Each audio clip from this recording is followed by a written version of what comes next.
सहनाववतु सहनौ भुनक्तु सह वीर्यं करवावहै तेजस्विनावधीतमस्तु मा विद्विषावहै। ओम शांति शांति शांति। मीमांसा दर्शन की 251वीं कक्षा। आज मीमांसा दर्शन का हम छठा अध्याय प्रारंभ कर रहे हैं। छठे अध्याय का प्रथम पाठ, पृष्ठ संख्या 1585। शीर्षक है स्वर्ग कामाधिकरणम। स्वर्ग की कामना, इस विषय को लेकर के यहां चर्चा की जाएगी। अब सामान्य रूप से तो स्वर्ग की कामना बहुत बार आ चुकी है, अब इसमें क्या चर्चा करनी है। तो फिर भी कुछ विषय रहते हैं, किसी के मन में प्रश्न रहता हो वाक्य विवेचना की दृष्टि से, वो यहां पर प्रश्न उठाएंगे। कैसा प्रश्न उठता है फिर उस पर चर्चा चलेगी लंबी। तो देखिए, दर्शपूर्ण मासाभ्याम स्वर्ग कामो यजेता, ये एक वाक्य, और ज्योतिष टोमेन स्वर्ग कामो यजेता दूसरा वाक्य है। इत्यवम आदि समामनायते, इस प्रकार के वचन शास्त्रों में मिलते हैं। अब इस तरह के वचनों में ये संदेह हो रहा है, तत्र संदेह किम स्वर्गो गुणतः कर्म प्रधानतः उत कर्म गुणतः स्वर्ग प्रधानता इति। गुण प्रधान भाव की दृष्टि से देख रहे हैं। तो पहला पक्ष यह है कि स्वर्ग यहां पर गुण है यानी अप्रधान है, और कर्म प्रधान है। कर्म मतलब तो याग, और तो स्वर्ग गुण है और याग प्रधान है, ऐसा है। अथवा कर्म गुण है और स्वर्ग प्रधान है। कर्म गुण है, स्वर्ग प्रधान है। तो इसमें गुण और प्रधान में हम जो निश्चय करते हैं, मीमांसा की जो शैली है कि जो दूसरे के लिए होता है वो गुण होता है, और जिसके लिए दूसरा होता है वो प्रधान होता है। तो जब ये दो प्रश्न उठा रहे हैं, संदेह कर रहे हैं, इसका मतलब क्या हुआ कि स्वर्ग गुण है, कर्म प्रधान है। इसका मतलब है कि स्वर्ग याग के लिए है। स्वर्ग हो, स्वर्ग की कामना हो तो याग करेगा, नहीं तो नहीं करेगा। स्वर्ग की कामना, स्वर्ग ना हो तो याग नहीं होगा। इसलिए कर्म प्रधान है इस दृष्टि से। और दूसरा है कि कर्म तो गुण है और स्वर्ग प्रधान है, यानी याग स्वर्ग के लिए है, स्वर्ग याग के लिए नहीं है। ये दोनों बातें हो सकती हैं। कुतः संशय, इसमें प्रश्न क्यों कर रहे हो, संशय की क्या बात है, ये तो स्पष्ट ही है, आप लोगों को भी स्पष्ट है। क्या स्पष्ट है? स्वर्ग प्रधान है या गुण है? कर्म गुण है और स्वर्ग प्रधान है, ठीक है, इसमें एक सम्मति है। तो ये तो सिद्धांतता है, हमें पता है। लेकिन ये वाक्य क्या कहते हैं? ये जो वाक्य हैं, वाक्य विवेचना की दृष्टि से प्रश्न उठ रहा है। ये दर्शपूर्ण मासाभ्याम स्वर्ग कामो यजेता, इसमें साध्य कर्म क्या है? साध्य क्या है? यजेता है, ठीक है। याग को करे, याग को करे, कौन करे याग को? स्वर्ग की कामना वाला, ठीक है। तो जो स्वर्ग की कामना वाला है वो याग को करेगा, तो याग का साधन हुआ द्रव्य। और स्वर्ग की कामना वाला व्यक्ति जब याग करेगा तो वो व्यक्ति स्वर्ग की कामना वाला, उसके लिए स्वर्ग की कामना होना जरूरी है। स्वर्ग की कामना व्यक्ति को स्वर्ग काम बनाएगी, स्वर्ग के कारण से कामना होगी, कामना के कारण वो व्यक्ति स्वर्ग काम बनेगा, और फिर वो याग करेगा। तो कौन साधन है और कौन साध्य है? तो स्वर्ग उसकी कामना और वो पुरुष, ये साधन है याग के लिए। वचन देखो ना, दर्शपूर्णमासाभ्याम स्वर्ग कामो यजेता। स्वर्ग के लिए याग करे ऐसा थोड़ा ना कहा गया है यहां पर। स्वर्गाय यजेता ऐसा थोड़ा ना लिखा हुआ है यहां पर। स्वर्ग काम यजेता, स्वर्ग की कामना वाला यजन करे। स्वर्ग की कामना वाला पहले से है, भूत है और भव्य क्या है, याग है। याग भव्य है यानी भविष्य में होने वाला है, संपाद्य है। तो व्यक्ति तो पहले से है। और ये जो व्यक्ति स्वर्ग काम है, पुरुष जो है, वो कैसे बना है स्वर्ग काम?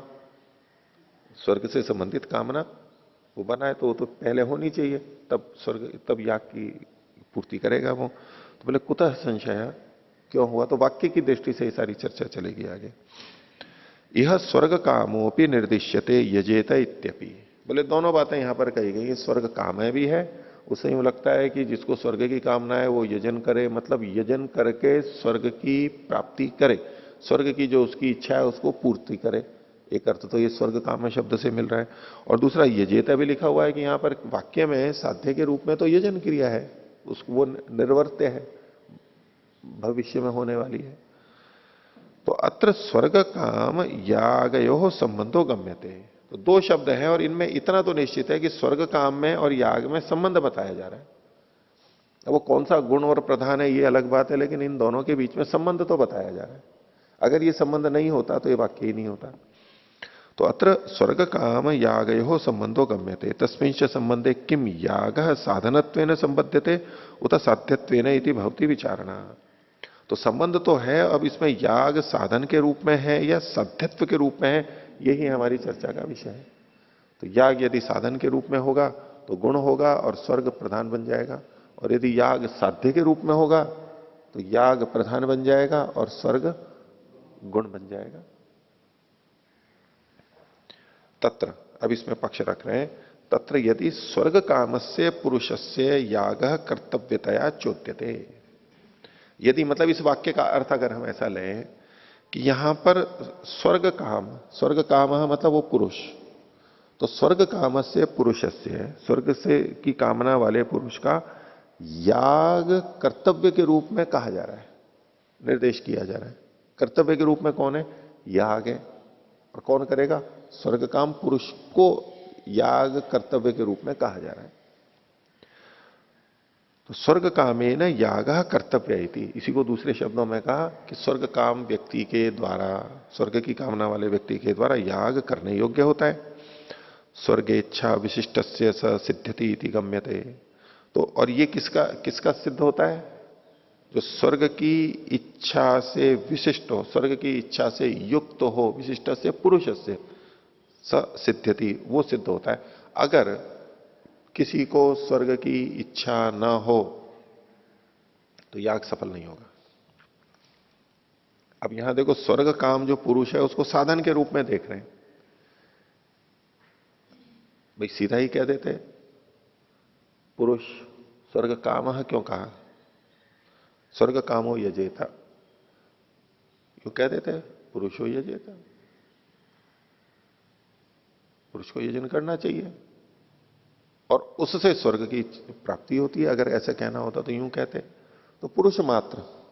लेकिन क्या कहा? स्वर्ग काम, जिसको स्वर्ग की इच्छा है ऐसा पुरुष। जैसे राज पुरुष, राज विशिष्ट पुरुष होता है, ऐसे स्वर्ग की कामना से विशिष्ट जो पुरुष होता है वो जब याग करेगा तो सार्थकता होगी। यदि स्वर्ग की कामना से रहित पुरुष होगा और वो याग करेगा तो स्वर्ग नहीं मिलेगा।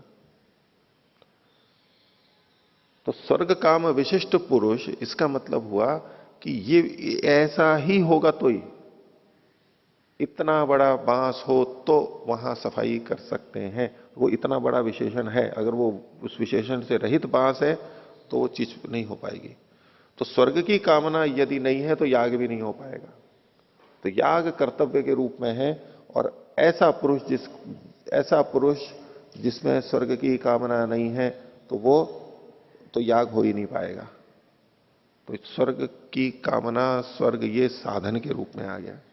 तो स्वर्गेच्छा विशिष्ट से सिद्ध्यति इति गम्यते, ये इस वाक्य से पता लग रहा है। स्वर्गेच्छा तस्य पुरुषस्य यागम प्रति उपदिश्यते। इसको दूसरे शब्दों में कह रहे हैं, यागम प्रति उपदिश्यते। हाँ, स्वर्गेच्छा तत्र, यह इस विषय में जो ये स्वर्ग की इच्छा है, ये पुरुष से स्वर्गेच्छा, पुरुष की जो स्वर्ग की इच्छा है वो याग के प्रति उपदिष्ट की जा रही है। याग स्वर्गेच्छा के प्रति उपदिष्ट नहीं है, स्वर्गेच्छा याग के प्रति उपदिष्ट की जा रही है कि स्वर्गेच्छा हो तो याग करें। तो स्वर्गेच्छा तत्र पुरुषस्य स्वर्गेच्छा तत्र यागम प्रति उपदिश्यते तेन तस्य स सिद्ध्यति न अन्यस्य इति। तो तेन इस कारण से, तेन मतलब स्वर्ग कामेन तस्य पुरुषस्य, तेन स्वर्ग कामेन उस स्वर्ग की कामना से तस्य पुरुषस्य सह मतलब स याग सिद्ध्यति नान्यस्य इति। अर्थात स्वर्ग की कामना वाला जो पुरुष है उसका याग सिद्ध होगा। याग करेंगे, याग सिद्ध किसका होगा? जिसको स्वर्ग की कामना होगी, नहीं तो याग सिद्ध नहीं होगा। जिसको स्वर्ग की कामना नहीं है उसको याग सिद्ध नहीं होगा, यह वाक्य से पता लग रहा है। तभी तो कहा स्वर्ग काम हो यह चेता।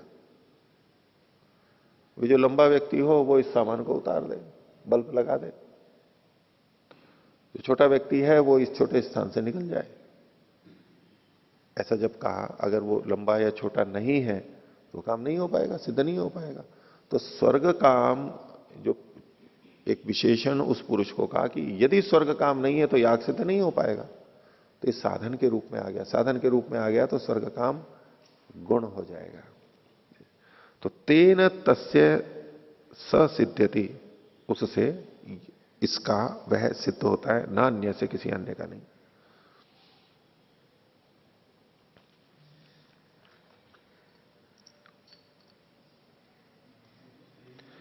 इसमें जो नीचे लिखा है ना, देखो इन्होंने कहा ना उस तेना, तेना का मतलब यहां इन्होंने कहा उस याग से, तेना तस्य उस पुरुष की, सह मतलब स्वर्गेच्छा सिद्ध होती है। ये जो अर्थ किया, अन्य पुरुष की नहीं, नान्य से, ये तो अर्थ छूट गया है यहां पर। अन्य पुरुष की नहीं, तो अन्य पुरुष की नहीं तो जो का तो हो जाएगा। लेकिन ये जो लिखा हुआ है इसकी जगह मैंने किस तरह से अर्थ किया है यहां पर, उस याग से, याग की जगह है स्वर्गेच्छा से, उस स्वर्गेच्छा से उस पुरुष की, उस पुरुष का आ जाएगा, वह स्वर्गेच्छा मतलब की जगह होगा याग सिद्ध होता है। तो याग और स्वर्गेच्छा को आगे पीछे किया है, क्योंकि जिस शैली से यहां पर पीछे कहा गया है ना, अगर हम यूं कहें कि उस याग से पुरुष की इच्छा सिद्ध होती है, उस याग से पुरुष की इच्छा मतलब स्वर्ग की इच्छा पूर्ण होती है, तो इसमें क्या आ जाएगा कि याग साधन बन गया स्वर्ग का। लेकिन ये जो प्रस्तुति कर रहा है ये याग को साध्य के रूप में, प्रधान के रूप में कथन कर रहा है, और स्वर्ग काम को, स्वर्ग को गुण के रूप में कथन कर रहा है, इसलिए ये भाव को उस तरह से परिवर्तित किया है। तो तेन यस्य स सिद्ध्यति नान्यस्य, यह स्वर्ग काम स शक्नोति पुरुषो यागम साधयितुम। इसी को खोल दिया इन्होंने कि जो स्वर्ग की कामना वाला है वह पुरुष याग को सिद्ध करने में समर्थ होता है। जिसको स्वर्ग की कामना नहीं है वो याग को सिद्ध करने में समर्थ नहीं हो सकता। इस साधन के रूप में आ गई। ये पहला पक्ष हुआ, जो दो पक्ष थे उसमें से ये पहला। तत्र यदि करके जो कथन शुरू हुआ था दूसरे अनुच्छेद में, ये पहली बात हो गई पूरी। अब दूसरी शुरू करें। अथ स्वर्ग काम से काम कर्तव्यतया चोद्यते, कि जो स्वर्ग की कामना वाला है उसके लिए काम कर्तव्य के रूप में यहां पर कहा जा रहा है कि आपको कामना करनी चाहिए। देखो इस वाक्य में स्वर्ग कामो यजेता, यहां कर्तव्यता के रूप में कौन कहा जा रहा है? नहीं, कर्तव्यता मतलब, कर्तव्य मतलब करणीय, जो करने वाले हैं उसमें हमारी एक मत होगा सबका, याग। याग कर्तव्य के रूप में कहा जा रहा है। यजेता, यज धातु है और उसमें लिंगत्व है, विधि की गई है, ठीक है। तो कर्तव्य के रूप में याग है। तो पूर्व पक्षी जो पहला पक्ष आया था उसमें याग को यदि कर्तव्य के रूप में रखते हैं तो याग प्रधान हो जाएगा। अब यहां दूसरे में क्या करने, अतः स्वर्ग काम से काम कर्तव्यतया चोद्यते, जो जिसको स्वर्ग की कामना है उसको कामना करने का की प्रेरणा दी जा रही है कर्तव्य के रूप में। अब कामना या काम कर्तव्य के रूप में है, ये हम उस वाक्य से कभी भी नहीं निकालते। या क्या करने योग्य है, याग करने योग्य, यही तो आता है। कामना करने योग्य है, कामना करनी चाहिए, ये प्रेरणा थोड़ा यहां पर लगे। ऐसा तो नहीं लगता है ना, लेकिन ये दूसरा पक्ष ऐसा ही है कि अतः स्वर्ग काम से काम कर्तव्यतया चोद्यते ततो याग विशिष्टा कर्तव्यता इति याग साधको अभ्युपगम्यते। और काम तो कर्तव्य के रूप में प्रेरित है कहा जा रहा है, और वो कैसा होना चाहिए, ये कर्तव्यता कैसी है, याग विशिष्ट कर्तव्यता है कि आपको यदि स्वर्ग की प्राप्ति करनी है तो याग के माध्यम से कीजिए। याग विशिष्ट कामना की पूर्ति स्वर्ग की प्राप्ति है। अगर आपको स्वर्ग प्राप्त करना है तो याग यानी परोपकार करके कीजिए। अब याग विशिष्ट कामना की पूर्ति की कर्तव्यता कही जा रही है। अब किसी को कहा स्वर्ग कामो यजेत अग्निहोत्रेण या तो दर्श पूर्णमासे न, जो भी है ज्योतिषों में कुछ भी बोल दीजिए, दर्श पूर्णमासाभ्याम या ज्योतिषों में न स्वर्ग कामो यजेता, तो उसको यूं कहा जा रहा है कि आप स्वर्ग की प्राप्ति कीजिए। दर्श पूर्णमास या तो ज्योतिषोम इस याग को करते हुए। तो कर्तव्यता के लिए क्या कहा जा रहा है, याग को करने के लिए कहा जा रहा है, या तो कामना यानी स्वर्ग की को प्राप्त करने के लिए कहा जा रहा है। मुक्ति की प्राप्ति, मुक्ति की इच्छा वाला व्यक्ति योगाभ्यास करे, बिल्कुल वैसे ही योगाभ्यास कर्तव्य के रूप में कहा जा रहा है। यह इस वाक्य का पहला अर्थ हुआ। दूसरा क्या कि वो वक्ता ये कह रहा है कि योगाभ्यास के द्वारा आप मुक्ति को प्राप्त करो, और मुक्ति की यानी सुख की आपको इच्छा है तो योगाभ्यास के माध्यम से करो तो आप सफल हो पाओगे। धर्म के माध्यम से आप सुख को प्राप्त करना चाहते हो तो कर पाओगे। अगर आप योगाभ्यास नहीं करोगे, अगर आप धर्म नहीं करोगे, तो जो सुख या मोक्ष की प्राप्ति है वो आपकी नहीं हो पाएगी। तो आपको मुक्ति की इच्छा करनी चाहिए। मुक्ति की इच्छा वाला योगाभ्यास करे। इसमें परोक्ष रूप से क्या कि मुक्ति की इच्छा आपको करनी चाहिए। और कैसी मुक्ति की इच्छा करनी चाहिए, योगाभ्यास से जो सिद्ध होती हो ऐसी मुक्ति की इच्छा करनी चाहिए। सांसारिक सुखों से, तात्कालिक अधर्म से, ये न प्रकार जो मुक्ति या सुख की दुख निवृत्ति की इच्छा है वो नहीं करनी चाहिए। तब कर्तव्य के रूप में क्या आ गया, कामना, मुक्ति या स्वर्ग। ये दूसरा अर्थ इसका बनना है। अतः स्वर्ग काम से काम कर्तव्यतया चोद्यते ततो याग विशिष्टा कर्तव्य इति याग साधको अभ्युपगम्यते। याग साधक के रूप में सिद्ध करने वाला यहां पर समझ में आ रहा है। सच अयम उभयो अपि अर्थ एक अस्मात, यहां तक अभ्युपगम्यते, यहां तक दूसरा पक्ष हो गया। अब इन दोनों पे टिप्पणी कर रहा है ये कि न च अयम उभयो अपि अर्थ, दोनों अर्थ, दोनों प्रयोजन जो है एक अस्मात उच्चरितात वाक्याद अवगम्यते। एक ही वाक्य से दोनों अर्थ तो निकल नहीं सकते हैं, कोई एक ही अर्थ आपको निकालना होगा। यागो वा कर्तव्य है, कामो वा इति। याग कर्तव्य के रूप में कहा जा रहा है या कामना कर्तव्य के रूप में कही जा रही है, ये यहां पर विचारने की बात है। अब हमारे से में क्या विरोध आ रहा है कि हमें याग तो कर्तव्य के रूप में दिखाई दे रहा है, लेकिन याग को हम साधन भी मान रहे हैं, यानी गुण भी मान रहे हैं। और इसमें पक्ष क्या है कि याग यदि कर्तव्य के रूप में है तो याग प्रधान हो जाएगा, गुण नहीं रहेगा। और कामना हमको यहां कर्तव्य के रूप में दिखाई नहीं दे रही है, लेकिन कामना को, स्वर्ग को हम प्रधान मान रहे हैं कि याग प्रधान के लिए है। देखिए आगे, तो यागो वा कर्तव्य कामो वा न चैतद योग पद्य न संभवती। दोनों तो हो नहीं सकते एक साथ। यथा कामो न तथा याग, यथा यागो न तथा काम। जब याग है तो कामना नहीं, काम नहीं है, और काम है तो याग नहीं है, दोनों एक साथ नहीं हो सकते। वचन व्यक्ति भेदात उपपन्न संचय। तो वचन के यानी कथन की व्यक्ति यानी प्रकटीकरण जो है उसका भेद होने से, वचन के स्वरूप को दो तरीके से देखने से यह संशय पैदा हो रहा है। इस वाक्य पे संशय है, इस वाक्य का कौन सा अर्थ होना चाहिए। अब इसमें लेकिन बोले और भी संदेह है, इस पे तो चर्चा करेंगे ही, इस पे तो अंत में जाकर के निष्कर्ष निकालेंगे ही, लेकिन उसके बीच में इस वाक्य में जो एक शब्द आया है स्वर्ग, बोले इसके बारे में भी संदेह है हमारे को। तो आखिर है क्या स्वर्ग, तो कहते हैं अथेदम अपरम संदिग्धम। इसमें एक और संदिग्ध बात है किम प्रीति ही स्वर्ग उत द्रव्यमिति। ये जो स्वर्ग है ये प्रीति है या स्वर्ग किसी द्रव्य का नाम है? स्वर्ग क्या है? वैसे तो पीछे एक चर्चा आ चुकी है और प्रीति परक इनका सिद्धांत पक्ष है, लेकिन यहां अब इस पर भाष्यकार चर्चा चला रहे हैं कि स्वर्ग है क्या। प्रीति स्वर्ग है या तो द्रव्य स्वर्ग है। अब दोनों पक्षों को लेकर के कहना है, यदि द्रव्यम स्वर्ग तथा प्रधानम कर्म द्रव्यम गुणभूतम। यदि स्वर्ग द्रव्य है, स्वर्ग को यदि द्रव्य माने तो कर्म तो हो जाएगा प्रधान और द्रव्य गुणभूत हो जाएगा, क्योंकि द्रव्य कर्म के लिए होता है, द्रव्य भूत है और कर्म भव्य है, भूत भव्य के लिए होता है। तो अगर ऐसा है कि स्वर्ग द्रव्य है तब तो वो गुणभूत हो जाएगा, पिछली वाली चर्चा से जोड़ते हुए कह रहे हैं, इस संदेह को जोड़ते हुए।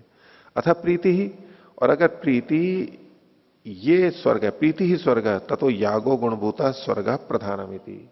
तो फिर याग गुणभूत होगा और स्वर्ग प्रधान हो जाएगा, क्योंकि प्रीति मतलब तो सुख, ये बात है। कुतः संशय? बोले नास्ति अत्र काम से गुणत्व न प्राधान्य न वा श्रुति। बोले यहां पर काम की गुणत्व या प्राधान्य के रूप में कोई श्रुति नहीं है, पता नहीं लग रहा है कि ये गुण है या प्रधान है इस वाक्य में। संबंध मात्रम तू अस्य यागे न गम्यते। इस वाक्य से केवल इतना पता लगता है कि याग के साथ इस कामना का कोई संबंध तो है। वो कौन सा संबंध है? गुण रूप में, गुण रूप मतलब कारण के रूप में, और प्रधान यानी तो साध्य के रूप में, ये नहीं पता लग रहा है यहां पर। तो द्रव्य से तू कर्मार्थता स्वभावता, पूर्व पक्षी इस पक्ष वाला जो है वो कहता है कि द्रव्य की जो कर्मार्थता है, कर्म मतलब कर्म के लिए होना, वो स्वभावता ही है। यानी द्रव्य कर्म के लिए होते हैं, द्रव्य कर्म के लिए होते हैं। कुछ भी कर्म करते हैं तो उसमें बहुत सारे द्रव्य चाहिए होते हैं। अब हालांकि यूं कहने को तो दूसरा भी पक्ष कह सकते हैं कि कर्म जो होते हैं वो द्रव्य के लिए होते हैं, कि हम भोजन निर्माण रूप कर्म कर रहे हैं, पाक कर रहे हैं, वो किसके लिए होता है? किस द्रव्य के लिए होता है। विभिन्न यंत्रों से विभिन्न चीजें बनाई जा रही हैं, यंत्रों से निर्माण हो रहा है, तो वहां पर जो क्रियाएं हो रही हैं उससे कुछ उत्पाद हो रहा है, कपड़े बन रहे हैं और चीजें बन रही हैं। वो कैसे बन रही है? वो क्रिया जो है वो द्रव्य के लिए होती है। तो बातें तो दोनों है, लेकिन किसी भी कर्म को करते हैं तो द्रव्य पहले चाहिए, बिना द्रव्य की क्रिया नहीं हो सकती।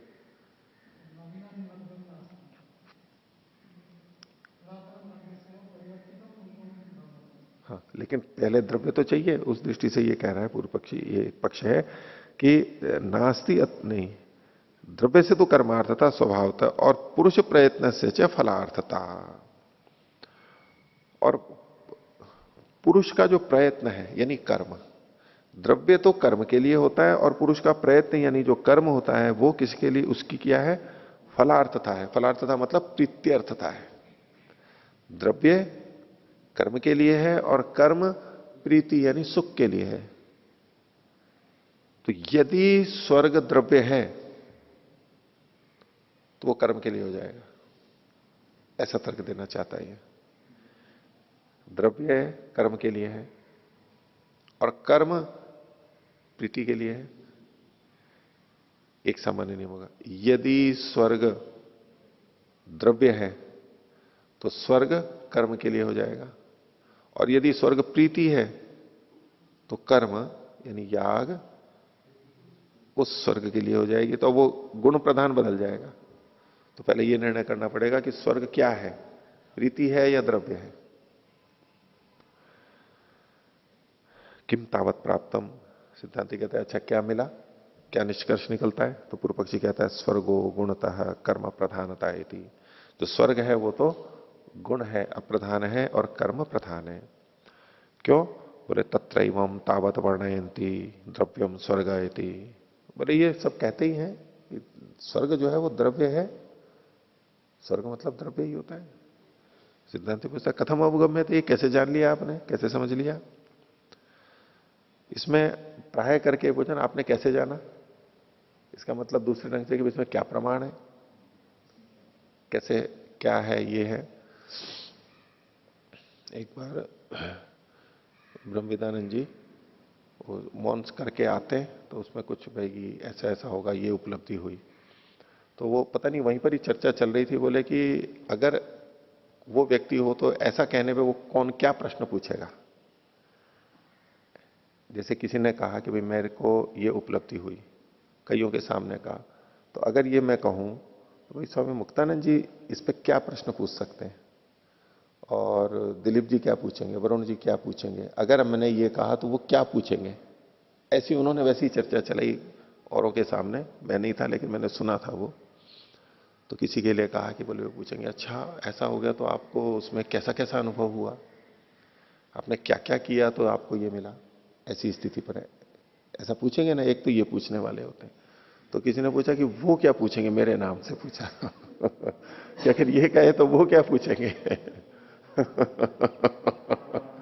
तो उन्होंने कहा कि वो सबसे ये पूछेंगे कि आपको पता कैसे लगा कि ये वो स्थिति है, आपको ये स्थिति प्राप्त हुई, ये आपको पता कैसे लगा, यानी आपको कौन सा प्रमाण है जिससे आपने ये जाना कि मेरे को ये स्थिति प्राप्त हो गई है, ये प्रश्न करेंगे और चीजें तो बाद की है भाई, ये तो द्वितीय प्रश्न आएंगे ना कि भाई आपने कैसे कैसे प्राप्त किया। जब व्यक्ति ये कह रहा है कि कैसे कैसे प्राप्त किया, इसका मतलब वो ये मान के चल रहा है कि प्राप्त हो चुका है, और उसको प्राप्त करने पे आपको क्या क्या अनुभूति हुई, इसका क्या मतलब है अधिकरण सिद्धांत। तो व्यक्ति ये मान करके बोल रहा है, पूछ रहा है कि इसको प्राप्त हो गया है। तो पहले तो इससे पहला प्रश्न क्या आएगा, भाई उन्होंने तो कहा और मान लिया, यानी दूसरे तो ऐसा जो प्रश्न करेंगे इसका मतलब है वक्ता ने जो बोला और उसको उन्होंने मान लिया, और मान करके अब प्रश्न कर रहे हैं भी चलो हम भी प्राप्त करेंगे, हम भी ऐसा करेंगे, हम भी अभ्यास करेंगे। तो मेरे प्रति बोले वो मानने वाले नहीं है इसे, इसका यही मतलब हुआ वो ये पूछेगी कि आपको पता कैसे लगा कि ये स्थिति मेरे को मिल गई है, या क्या प्रमाण है इसमें। तो पहले ये तो पता लगे कि भाई हाँ हुआ है, हो गया है, जब हो गया फिर अगली बातें आएंगी, द्वितीय आएंगी। तो इसमें बार बार आता है ना कथम अवगम्यते, आपने जाना कैसे ये। अगले प्रश्न तो बाद में करेंगे, पहले तो ये बताओ आपने हुआ है या नहीं है। आगे की चर्चा करते रहो, इधर पता ही नहीं है। और व्यक्ति आकर के बोलता है कि मैंने स्वर्ग की प्राप्ति कर ली है, मंच पे आकर के बोल रहा है। अब लोग पूछे अच्छा जी बताओ कैसे हुई कैसे हुई, अब सारी चर्चाएं चल रही हैं, ये चल रही हैं, ये चल रही हैं। कोई कहते हैं कि फला व्यक्ति प्रधानमंत्री बन गया, बोले अच्छा कैसे बन गया, क्या बन गया, वो सारी चर्चाएं चल रही हैं, और वो तो बना तो था ही नहीं, यूं ही चल रहा है, तो फालतू की चर्चा करने से मतलब क्या है आगे की। और अधिकांश में जब हम चर्चा करते हैं तो हमारे को सारी स्वरूप पता लग जाता है, पहले उसी व्यक्ति को थोड़ा सा बुलवाते हैं, मेरी बात अच्छा बताओ ये कैसे, आपको कैसे पता लगा। जब भी मान लो किसी का आकस्मिक दुर्घटना हो गई, मर गए, तो हमारे को थोड़ा होता है, विश्वास नहीं होता जिस पे हमारे को, तो हम क्या पूछते हैं, एकदम नहीं पूछते उससे कि क्या हो गया कैसे हो गया। जो मान के चलता है कि हाँ हो गया, तब तो पूछता है अच्छा कैसे हो गया, क्या क्या हुआ। और नहीं तो क्या व्यक्ति क्या पूछेगा, पहले जिसको संदेह वो कहेगा नहीं आपको पता कैसे लगा, नहीं आपको किसने बताया, पहले उसकी फिर आगे के प्रश्न आते हैं कि भाई आखिर क्या क्या घटना हो गई, कैसे कैसे हुआ। तो इनकी शैली क्या है दर्शनों में, पहले ये देखें कि वो चीज है भी या नहीं, निराधार ही चर्चा करते जाओ, भाई पहले उसका स्वरूप तो पता लगे, आखिर ये सोच क्या रहा है, किस आधार पर बोल रहा है। हो सकता है वही खंडित हो जाए, आगे बात ही नहीं चले, और उसी के आधार पर निर्णय हो जाएगा सारा का सारा। प्राय करके ऐसे ही बोलते हैं। तो बोला कथम अवगम्य थे, ये कैसे जाना जाता है आपके द्वारा, कैसे जाना गया। एक तो ये होता है ना कि भगवान कथम अवगतवान, आपने कैसे जाना, ये ऐसा सीधा सीधा नहीं है आक्षेप, ये कैसे जाना गया, आपने कैसे जाना, नहीं ये जाना कैसे गया। व्यक्ति पे नहीं आ रहा है, वह क्रिया पे केंद्रित है, सिद्धांत को समझना, उसको समझना चाहते हैं, प्रक्रिया को, व्यक्ति पे केंद्रित होकर के नहीं बोल रहे। तो कथम अवगम्य थे, पूर्व पक्षी कहते हैं सर्वशामेव शब्दानाम अर्थ जाने लौकिक प्रयोगो अभ्युपगाया अभ्युपाया। बोले इसमें कौन सी बात है, सभी शब्दों का जो अर्थ ज्ञान होता है उसमें लौकिक प्रयोग या कर लेना इसको, कि लौकिक प्रयोग ही उसमें अभ्युपाय है। किसी शब्द का अर्थ जान कर लेने में कौन उपाय है, किसी शब्द का अर्थ जानने में कौन उपाय है, लौकिक प्रयोग ही उपाय है। नहीं लौकिक ही क्यों, पाणिनि के ग्रंथ भी अभ्युपाय हैं, धातु पाठ, अष्टाध्यायी, ये क्या इनसे कोई उपाय ही नहीं है ये? लौकिक उपाय, लौकिक उपाय होते नहीं, इनसे भी शब्दों का अर्थ जाना जाता है, शब्दकोश से जाना जाता है, ये है वो है, बहुत सारी चीजें हम कह सकते हैं। तो पाणिनि ने किससे जाना? कोई पाणिनि से हम जानते हैं, लेकिन पाणिनि ने भी कैसे जाना? भी ऐसा प्रयोग होता था। तो मूलतः तो लोक का प्रयोग ही अर्थ के जानने में अभ्युपाय है। उस दृष्टि से पूर्व पक्षी कह रहा है कि सर्वेशाम एव शब्दानाम अर्थ जाने लौकिक प्रयोगो अभ्युपाय है, तस्मिंश्च लौकिके प्रयोगे द्रव्य वचन स्वर्ग शब्दों लक्ष्य थे। और उन लौकिक प्रयोगों में स्वर्ग शब्द द्रव्यवाची है। जहां जहां भी स्वर्ग शब्द का प्रयोग होता है वो द्रव्यवाची है। कैसे? तो उदाहरण दे रहा है, कौशेयानी सूक्ष्माणी वासांसी स्वर्ग, रेशम के पतले कपड़े, मलमल बोलेंगे ना, रेशम मलमल, ये मलमल अलग होता है, मलमल अलग होता है, अच्छा हाँ। रेशम के सूक्ष्म कौशेयानी सूक्ष्माणी वासांसी स्वर्ग, बहुत तो सुंदर वस्त्र उस समय कौशेय वस्त्र सबसे सुंदर माने जाते थे, और वो कहते हैं डिब्बी में भी आ जाते थे। बहुत पतला कपड़ा होता था, बहुत हल्का कपड़ा होता था, भार भी नहीं, और कपड़ा भी कपड़ा का कपड़ा और भारहीन, बहुत कम भार, तो उसको स्वर्ग कहा जाता है। तो द्रव्य हुआ ना कौशेय वस्त्र। चंदनानी स्वर्ग, चंदन है वो स्वर्ग है, तो चंदन भी द्रव्य है। दष्ट वर्षा स्त्री है स्वर्ग इति, 16 साल की 2 8 यानी 16 स्त्री यानी षोडशी स्वर्ग है, वो भी द्रव्य है। तो यद यद प्रीतिमत द्रव्यम तत्त स्वर्ग शब्दे न उच्यते, जो जो प्रीति वाला द्रव्य है वह स्वर्ग के रूप में कहा जाए। प्रीति वाला द्रव्य यानी जो प्रीति को देता है, सुख को प्रसन्नता को देता है, वह द्रव्य स्वर्ग के रूप में कहा जा रहा है। लेकिन तो स्वर्ग क्या हुआ? द्रव्य हुआ। और द्रव्य हुआ तो वो कर्म के लिए होगा, तो वो गुण हो जाएगा, याग कर्तव्य के रूप में होगा, ऐसा कहना चाह रहा है पूर्व। तो यद यद प्रीतिमत द्रव्यम तत्त स्वर्ग शब्देन उच्यते तेन सामानाधिकरण्यात प्रीतिमत द्रव्यम स्वर्ग इति मन्यामहे। तो इस सामानाधिकरण्य से, सामानाधिकरण्य कैसे? जैसे चंदनानी स्वर्ग, वासवासांसी स्वर्ग, इनमें समानाधिकरण्य है, यानी जो चंदन है वही स्वर्ग है, पूर्व पक्षी बोल रहा है। अब यूं तो विभक्ति वचन अलग अलग है, उसको छोड़ दीजिए, लेकिन वो समानाधिकरण वैसा नहीं है ये कि भाई विभक्ति वचन है। जैसे चंदनानी स्वर्ग, तो चंदनानी तो बहुवचन है और स्वर्ग एक वचन है, चंदनानी नपुंसक लिंग है, स्वर्ग पुल्लिंग है। तो ये इस दृष्टि से नहीं समानाधिकरण है। समान लिंग विभक्ति वचन, विभक्ति तो चलो ठीक है, लेकिन वचन और लिंग यहां पर नहीं है, विभक्ति तो समान है। पर यहां कहना क्या चाहता है कि जो इस चंदन है यही, इसी को स्वर्ग कहा जा रहा है। यहां पर चंदन को ही यानी द्रव्य को ही स्वर्ग कहा जा रहा है, इस दृष्टि से सामानाधिकरण्य कह रहे हैं। तेन सामानाधिकरण्यात प्रीतिमत द्रव्यम स्वर्ग इति मन्यामहे, प्रीतिमत द्रव्य को स्वर्ग कहते हैं। अब इसके ऊपर यदि पूर्व सिद्धांती पूछे, ये तो पूर्व पक्षी बोल रहा है अभी, इस पर वो कह रहा है कि अगर सिद्धांती या प्रतिपक्षी ये प्रश्न कर दे तो क्या उपमा उपमाना शब्द प्रवृत्ति रीति चेत, बोले यहां तो ये जो शब्द की प्रवृत्ति है, स्वर्ग शब्द की प्रवृत्ति है, ये तो उपमान के कारण से है। किसके कारण? उपमान के कारण से है। तो हम कहें कि पुरुष व्याघ्र, पुरुष सिंह, तो यहां पर ये पुरुष सिंह है, व्याघ्र है, इसका क्या मतलब होगा? इसका ये मतलब थोड़ा है कि व्याघ्र का मतलब पुरुष है, ऐसा अर्थ तो नहीं लेंगे। हम क्या कहेंगे? ये पुरुष सिंह है, शेर के समान है, यानी उपमेय तो है पुरुष, उपमा के योग्य, यानी जिसको हम समझाना चाहते हैं कि ये पुरुष कैसा है, और ये शेर के समान शूरवीर है, शेर है ये तो, और शेर हो जाएगा उपमान। तो यहां पर चंदनानी स्वर्ग, इस स्थिति में स्वर्ग तो हो जाएगा उपमान और चंदन हो जाएगा उपमेय। ये जो चंदन है ये स्वर्ग के समान है। दूसरे शब्दों में कहा भी ऐसे ही जाता है कि जैसे स्वर्ग में सुख होता है ऐसे इस चंदन से सुख हो रहा है, हमें प्रीति हो रही है, अच्छा लग रहा है। जैसे स्वर्ग अच्छा लगता है ऐसे ये भी हमें चंदन भी अच्छा लग रहा है। तो अगर सिद्धांती ये कहे कि उपमाना शब्द प्रवृत्ति, ये स्वर्ग शब्द की प्रवृत्ति तो उपमान के कारण से है, ये वास्तव में चंदन को स्वर्ग नहीं कहा जा रहा है, क्योंकि पूर्व पक्षी तो जब कह रहा था कि चंदनानी स्वर्ग, इसका मतलब है स्वर्ग द्रव्य है, इसका मतलब चंदन को ही वो स्वर्ग कह रहा था।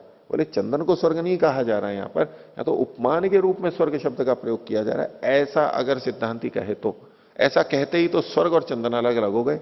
इससे ऐसे में अगर ये माना जाए कि स्वर्ग की को उपमान के रूप में, चंदन को उपमेय के रूप में प्रस्तुत किया है, तो इससे अब पूर्व पक्षी ये सिद्ध नहीं कर सकता कि चंदन द्रव्य है, नहीं स्वर्ग द्रव्य है, इससे ये सिद्ध नहीं कर सकता। जैसे कि पुरुष व्याघ्र है तो हम कहें कि पुरुष भी जानवर है, ऐसा नहीं कह सकते, वो तो मनुष्य ही है, उसी गुण की समानता है। तो इसलिए अगर इसको उपमान रूप में स्वीकार कर लें स्वर्ग शब्द को, तो पूर्व पक्षी की बात खंडित हो जाती है। तो ऐसा कोई सिद्धांति बोल सकता है? तो उसके उठा करके उत्तर दे रहा है। तो उपमाना शब्द प्रवृत्ति रीति चेत, तो पूर्व पक्षी कहता है न ही कस्मिश्चित अनुपमिते लोके प्रसिद्ध। यहां पर जो अनुपमिते है, ये थोड़ा विचारणीय है कि अनुपमिते लोके के साथ में जोड़ें अथवा तो अनुपमितो करें इसको। न ही कस्मिश्चित अनुपमितो लोके प्रसिद्ध, जो अनुपमित है वो लोक में प्रसिद्ध नहीं होता है। एक है कि अनुपमित लोके प्रसिद्ध है, कोई जिसकी उपमा नहीं की गई, अनुपमित है। एक तो होता है उपमान और एक है उपमेय। जो उपमेय है वो उपमित है। उपमान और उपमेय, इन दोनों में से उपमित कौन है? उपमित का मतलब है जो उपमेय है वो उपमित है, ठीक है। और ऐसे में उपमान है वो उपमित नहीं कहलाएगा, वो अनुपमित कहलाएगा। उपमेय उपमित हो गया और जो उपमान है वो अनुपमित हो गया। जो उपमान है वो अनुपमित हो गया, उसकी और कोई उपमा नहीं दे। उपमान तब उपमित हो सकता है जब वो उपमेय बन जाए पहले और उसके लिए कोई उपमान आए, एक कोई और दृष्टांत लिया जाए, तो जाकर के ऐसा होता है। उपमित का मतलब हुआ उपमा संज्ञाता अस्य, जिसकी उपमा हो गई है। उपमा संज्ञाता मतलब हो गई है। ततस्य संज्ञाते तारकादिभ्य इतच, ततस्य संज्ञाते, संज्ञात तो उपमा हो गई है जिसकी, तो उपमेय की उपमा, उपमेय के लिए उपमा होती है। तो राम, राम शेर है, तो राम तो हो गया उपमेय और शेर है उपमान।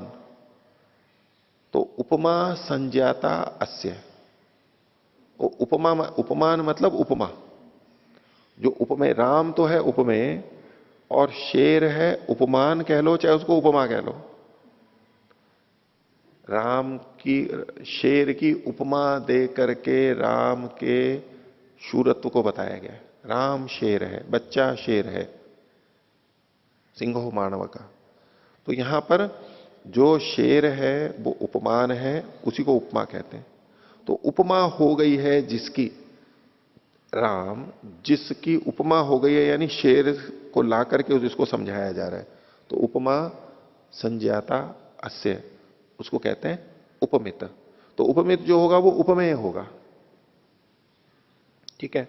तो उपमेय तो होगा उपमित और उपमान होगा अनुपमित, क्योंकि उसकी कोई उपमा नहीं है। अभी यहां पर सिंहो मानव कहा या राम शेर है, अब शेर की कोई अन्य उपमा थोड़ा ना है, शेर तो खुद उपमा के रूप में प्रस्तुत है, उसकी कोई उपमा नहीं है यहां पर इस वाक्य में, उस जगह पे देखना होगा। तो पूर्व पक्षी कह रहा है न ही कस्मिश्चित अनुपमिते लोके प्रसिद्ध। अब ये अनुपमिते लोके करके जब हम करेंगे तो ये बोले ये जो संज्ञा है, स्वर्ग जो शब्द है, ये किसी अनुपमित लोक में प्रसिद्ध नहीं है। स्वर्ग शब्द किसी अनुपमित लोक में प्रसिद्ध नहीं है। इसका क्या मतलब हुआ?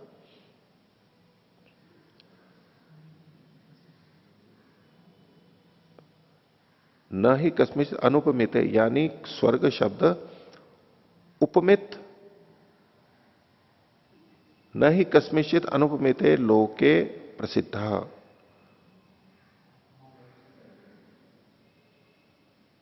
मैं दो तरह से अर्थ करूंगा। देखो, इसमें अनुपमिते करके, हालांकि ये फिर भी व्याख्या ही है, विचारने की बात है।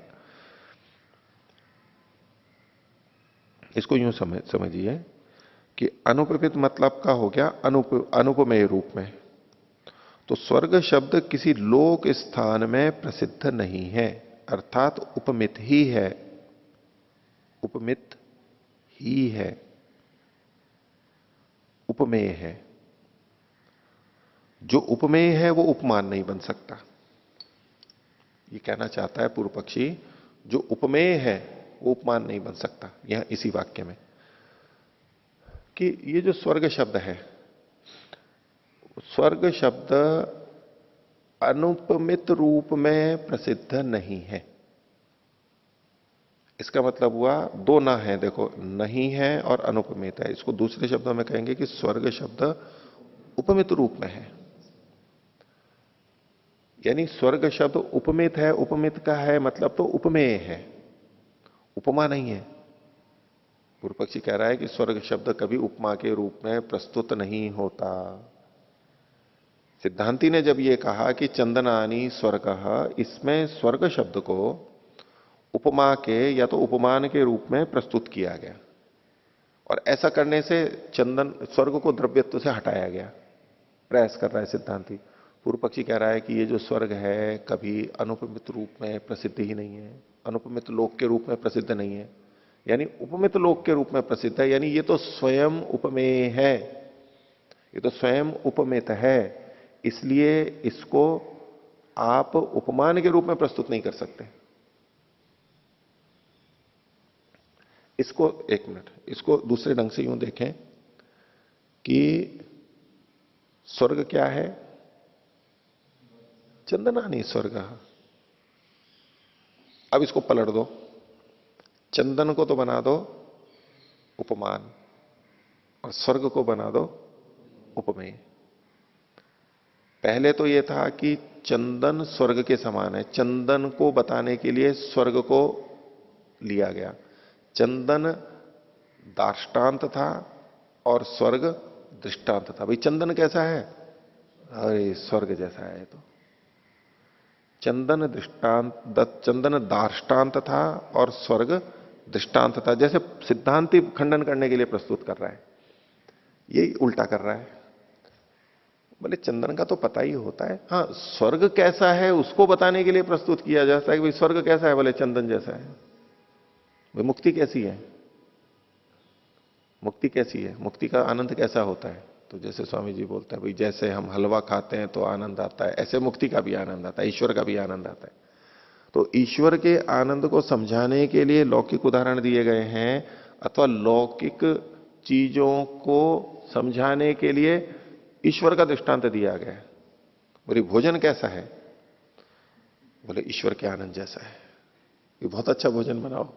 बोले कैसा भोजन बनाए? बस जी ईश्वर के आनंद जैसा बनाए। ऐसा अगर कोई कहे, और ऐसा कहते हुए क्या कर रहा है वो? ईश्वर के सुख को तो उपमान के रूप में प्रस्तुत कर रहा है और भोजन को उपमेय के रूप में प्रस्तुत कर रहा है। तो ऐसे में हम कहेंगे कि भाई ईश्वर का सुख तो वो तो स्वयं उपमेय है, वो उपमित के रूप में थोड़ा है, नहीं स्वयं उपमान के रूप में थोड़ा है वो तो शब्द ही ऐसा है। तो ऐसे ये स्वर्ग के लिए कह रहा है पूर्व पक्षी। बोले दूसरी चीजों को समझाने के लिए स्वर्ग को उपमा के रूप में थोड़ा रखा जाएगा, स्वर्ग को समझाने के लिए दूसरी चीजों को उपमा के रूप में रखा जा सकता है। तो स्वर्ग क्या है? बोले चंदनी स्वर्ग है, चंदनी स्वर्ग है। ऐसे चंदन को समझाने के लिए स्वर्ग नहीं है, स्वर्ग को समझाने के लिए। स्वर्ग तो यहां पर दार्ष्टान्त है और चंदन दृष्टांत है। तो इसका मतलब हुआ कि स्वर्ग क्या है? बोले चंदन स्वर्ग है, तो मतलब चंदन को ही तो स्वर्ग कहा जा रहा है, चंदन को ही तो स्वर्ग कहा जा रहा है। तो और चंदन है द्रव्य, इसका मतलब है स्वर्ग भी द्रव्य हो जाएगा। इस तरह से तर्क करके प्रस्तुत कर रहा है। इसमें जो हम पीछे भी देख रहे थे जो कामना और यज्ञ वाले बात थी ना, तो एक तो है कि कामेन यज्ञम भावयेत, कामेन यज्ञम भावयेत, एक है यज्ञेन कामम भावयेत। कामेन यज्ञम भावयेत, कामना से यज्ञ को हम सिद्ध कर रहे हैं, साध्य साधन भेद, और एक है यज्ञ से कामना को सिद्ध कर रहे हैं। तो स्वर्ग से, स्वर्ग की कामना से यज्ञ को सिद्ध कर रहे हैं, यज्ञ से स्वर्ग की कामना को सिद्ध कर रहे हैं, ये जो सारी चर्चा थी। इस पंक्ति को फिर से देखिए यहां पर 1587 वाला तीसरी पंक्ति, उपमानात् शब्द प्रवृत्ति रीति चेत, अगर पूर्व पक्षी ऐसा कहे तो नहीं कस्मिश्चित अनुपमिते लोके प्रसिद्ध यस्य एतत् उपमानम स्यात्, जिसका कि ये उपमान होवे। स्वर्ग शब्द, स्वर्ग शब्द किसी का उपमान होवे ऐसा तो कोई चीज ही नहीं है, ये तो अनुपमित है, चंदन की दृष्टि से कह रहे हैं। अच्छा, दूसरा इसको यूं कहेंगे, न ही कस्मिश्चित अनुपमितो लोके प्रसिद्ध, लोक में जो अनुपमित है वो प्रसिद्ध नहीं होता है। न ही कश्चित अनुपमित, अनुपमिता प्रसिद्ध, यूं लेंगे अगर ऐसा दूसरी ढंग से अर्थ करते हैं ना। इसमें मीमांसा कोश में जो लिखा हुआ है वो अनुपमितो लिखा हुआ है, इसलिए थोड़ा संदेह है, क्योंकि वहां भी एक पाठ मिल रहा है हमारे को अनुपमितो। उस दृष्टि से भी इस वाक्य पे विचारा जा सकता है, न ही कस्मिश्चित अनुपमितो लोके प्रसिद्ध।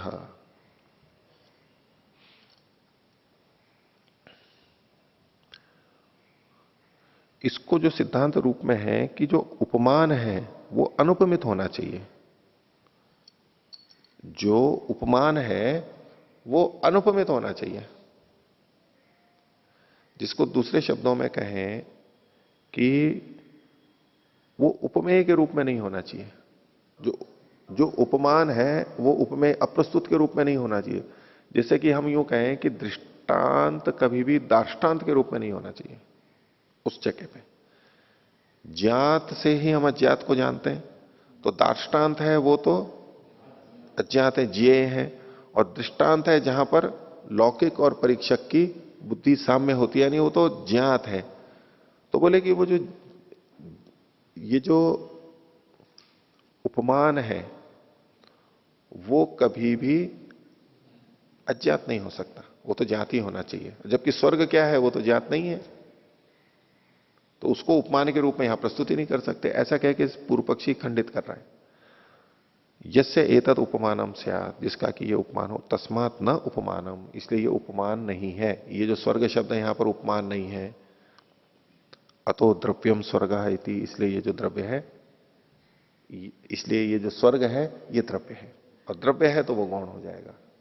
हाँ दिलीप जी क्या कह रहे थे? जी आचार्य जी, मैं भी यही कह रहा था कि इसमें इस तरीके से बताते हुए ये कहना चाह रहे होंगे कि जो प्रसिद्ध होता है, जो किसी अर्थ में जब प्रधान रूप से किसी शब्द का प्रयोग होता है, उसी को फिर हम दूसरी जगह पे उपमा के रूप में प्रयोग करते हैं, गौण रूप में। अर्थात पहले जैसे व्याघ्र शब्द पहले किसी द्रव्य में प्रसिद्ध हो गया, हाँ। अब हम उसकी तुलना में किसी दूसरे को हम व्याघ्र कह रहे हैं, बिल्कुल। लेकिन जिसका जो मुख्य अर्थ ही प्रसिद्ध नहीं है, हाँ। अब दूसरी जगह में उसको गौण अर्थ में प्रयोग है, ये नहीं कह सकते। नहीं कर सकते, बिल्कुल ठीक है। यानी राम राम शेर है तो शेर पहले से प्रसिद्ध है, तो ऐसे ही स्वर्ग पहले से प्रसिद्ध होना चाहिए, लेकिन स्वर्ग प्रसिद्ध ही नहीं है पहले से, तो इसलिए ये इसका यहां उपमान के रूप में प्रयोग नहीं हो सकता। यानी जो दृष्टांत है वो ज्ञात होना चाहिए, तो यहां आप उस ढंग से प्रस्तुत नहीं कर रहे। हाँ, यहां पर उपमान और उपमेय को बदलने से द्रव्य स्वर्ग द्रव्य है या नहीं, इसमें क्या अंतर आएगा, ये समझ में नहीं आ रहा।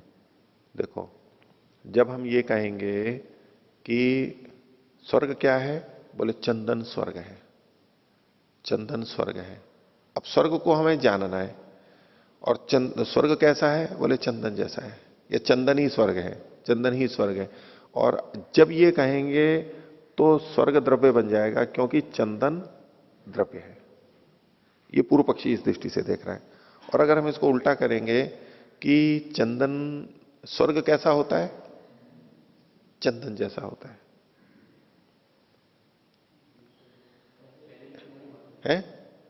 नहीं नहीं, चंदन कैसा है, स्वर्ग जैसा है। हाँ ऐसे बोलेंगे, चंदन कैसा है, भी चंदन कैसा है, तो बोले स्वर्ग है। इसका मतलब है चंदन कैसा है, चंदन का स्वरूप अभी पता नहीं है हमारे को, भाई अच्छा है बुरा है, और उसको समझाने के लिए हम स्वर्ग को कह रहे हैं। यानी स्वर्ग पहले से ज्ञात है और चंदन अज्ञात है।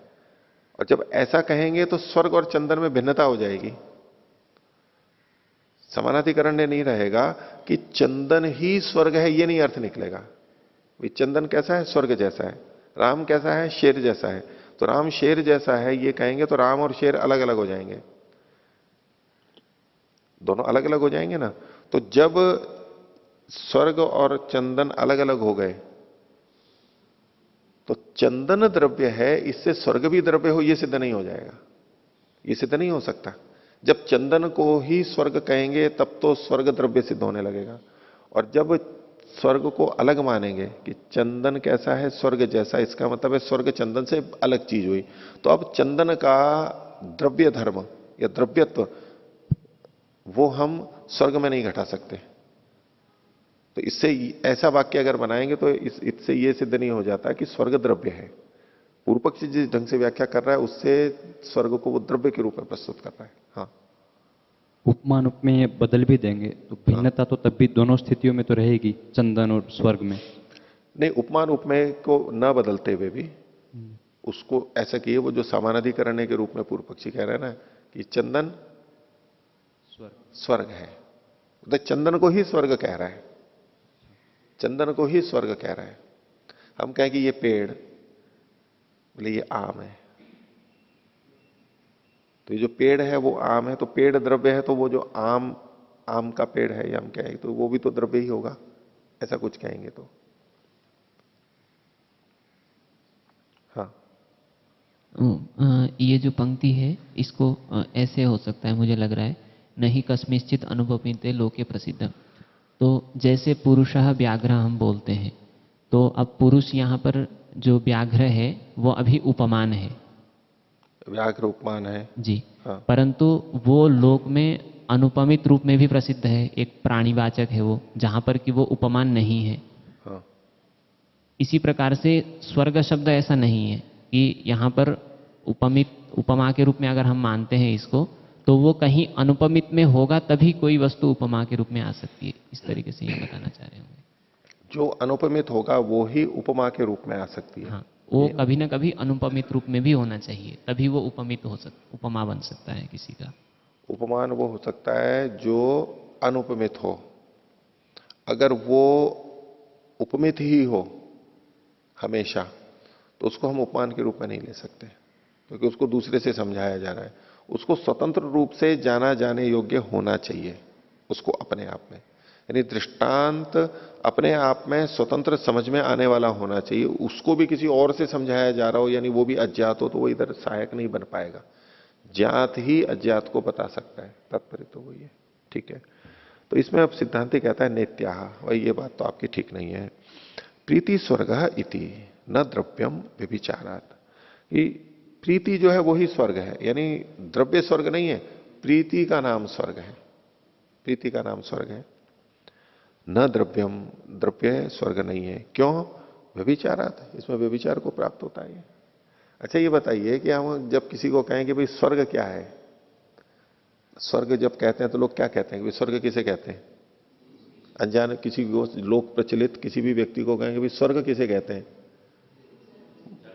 वो कोई जगह, कोई एक लोक है, और बोले वहां ये होता है, वहां ये होता है, ये खाने पीने की चीजें हैं, यहाँ ऐसा है, ये है, वो है, ये चीजें वो वर्णन करेगा ना। यानी स्वर्ग के नाम से जो भी वर्णन करेगा, चाहे स्थान, चाहे व्यक्ति, चाहे द्रव्य, खाने पीने की चीजें और जो सुख सुविधाओं के साधन है, वो सब जो प्रयोग करेगा वो सारे के सारे द्रव्य के रूप में ही प्रस्तुत किए जाते हैं। तो बोले स्वर्ग क्या है? तो द्रव्य को कहा जा रहा है। स्वर्ग शब्द से किसको कहा जा रहा है? और स्वामी दयानंद जी क्या कहते हैं, स्वर्ग क्या है? वो सुख विशेष है। और वो सुख विशेष कहां होगा वो तो अलग बात है। तो जो स्वामी जी स्वर्ग को बोलते हैं, स्वर्ग की व्याख्या करते हैं, वो प्रीति अर्थ लेते हुए करते हैं, द्रव्य नहीं, प्रीति। और सामान्यतः जो लोक में प्रचलित है स्वर्ग का मतलब, वो तो उसको द्रव्य के रूप में प्रस्तुत करते हैं। तो सिद्धांत कहता है नेत्याह प्रीति स्वर्ग इति न द्रव्यम व्यभिचारात, व्यभिचार होने से। अब व्यभिचार कैसे है उसको वो बता रहे हैं कि तदेव ही द्रव्यम कस्याश्चित अवस्थायाम न स्वर्ग शब्दों अभिदधाति। बोले वही द्रव्य किसी अवस्था में स्वर्ग शब्द को धारण नहीं करता है। और वो द्रव्य सदा स्वर्ग के शब्द को ही कहता हो यह आवश्यक नहीं है। वो सब जगह स्वर्ग शब्द से नहीं कहा जाता, सब जगह सुख नहीं होता वो अच्छे के रूप में। प्रीतिम तु न कस्याश्चित अवस्थायाम न अभिदधाति, ये किसी भी अवस्था में प्रीति को नहीं बताता है। न अभिदधाति इति न, मतलब हमेशा प्रीति को तो बताता है। स्वर्ग शब्द का जहां जहां भी प्रयोग होगा वहां वहां पर वो प्रीति को तो अवश्य कहेगा, प्रीति तो अवश्य मिलेगी। लेकिन स्वर्ग शब्द का जहां जहां प्रयोग होगा वहां हर जगह चंदन नहीं मिलेगा, और भी जो साधन है सुख के वो हर जगह वहां पर नहीं मिलेंगे। तो तदेव ही द्रव्यम काश्चित अवस्थायाम न स्वर्ग शब्दों अभिदधाति, स्वर्ग शब्द हर जगह उन्हीं उन्हीं द्रव्यों को नहीं बताता, वो कुछ और भी कहता है, लेकिन प्रीति को तो अवश्य बताता है, प्रीति को तो अवश्य कहता है। प्रीतिम तू न कस्याश्चित अवस्थायाम न अभिदधाति, ऐसा नहीं है कि कभी नहीं कहे, अरे सदा कहता है। तस्मात अन्वय व्यतिरेकाभ्याम एतत् अवगम्यते प्रीतौ स्वर्ग शब्दो वर्तते, अन्वय व्यतिरेक से पता लगता है यदि शब्द का अर्थ द्रव्य है तो वो हर जगह आना चाहिए, लेकिन उस शब्द का प्रीति तो हर जगह आता है अव्यभिचरित रूप में, और द्रव्य सब जगह नहीं आता है। इसका मतलब है स्वर्ग का मतलब प्रीति है, अन्वय व्यतिरेक से। पूर्व पक्षी कहता है नहीं तदस्ति प्रीतेर अभिधायक स्वर्ग शब्द, स्वर्ग शब्द प्रीति का कहने वाला है, ये बात ठीक नहीं है। कुतः, बोले विशेषणत्वात् प्रीते है, बोले प्रीति तो इसका विशेषण है, प्रीति तो विशेषण है और स्वर्ग विशेष्य है, ऐसा कहना चाहता है। विशेषण विशेष्य भाव बना करके, पर स्वर्ग क्या है, जो प्रीति वाला है वह स्वर्ग है। सिद्धांत कह रहा था कि प्रीति ही स्वर्ग है, ये क्या कह रहा है कि प्रीति तो विशेषण है और स्वर्ग विशेष्य है। जो प्रीति मत, जो प्रीति वाला है उसे स्वर्ग कहते हैं। तो प्रीति अलग चीज हो गई और स्वर्ग अलग हो गया, विशेषण विशेष भाव बना दिया। तो विशेषणात् प्रीत है, बोले यद विशेषणम न तत्शब्दे न उच्यते, और जो विशेषण होता है, जो विशेषण होता है वो उस शब्द से नहीं कहा जाता।